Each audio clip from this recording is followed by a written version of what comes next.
Good morning mga rider. Shout out kay Sir Bong. Nakipag-trade siya sa atin ng over our Romy. Ayan na.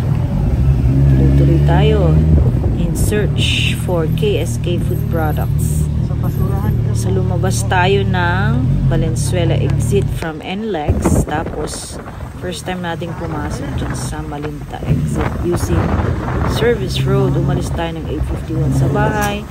Nakarating tayo ng 9:15. Eksaktong tapos na yung break ni Sir Bong at napakabait na in-accommodate pa rin natin. I mean, niya tayo. Yun na nga. Dito nagtanong tayo dito ng Boy Bawang, sabi nito. Ayan. The saga continues. Dito pala tayo sa may gate na nakahanap tayo ng mga pasukan ng trucks. So, he has to move it. Discuss ko lang yung outfit natin since adventure bike ang gamit natin. Okay naman yung ganyan. Uneven dyan. Sleeves para just to protect us from the sun at saka yung mga talsik ng bato. So, basically, that's it. Ganyan lang ang outfit namin ngayon. Lalo na at summer na. Mainit.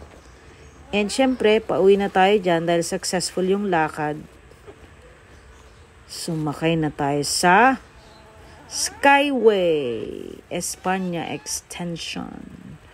Yung palang kabilang side niyan, yan yung Port of Manila.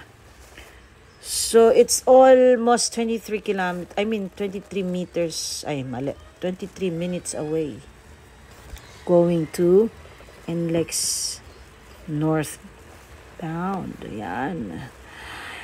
Dito pala mga ka-riders, may speed limit dyan ha. So, huwag niyong gagayahin yung ginawa namin ni Big Mike. Ayan. Be very wary sa mga signs ng mga highway. So, we have to be law abiding at all times. Disclaimer, wag niyo pong gagayahin dyan. Nag-over speed limits kami. Ayan. Alright, see you!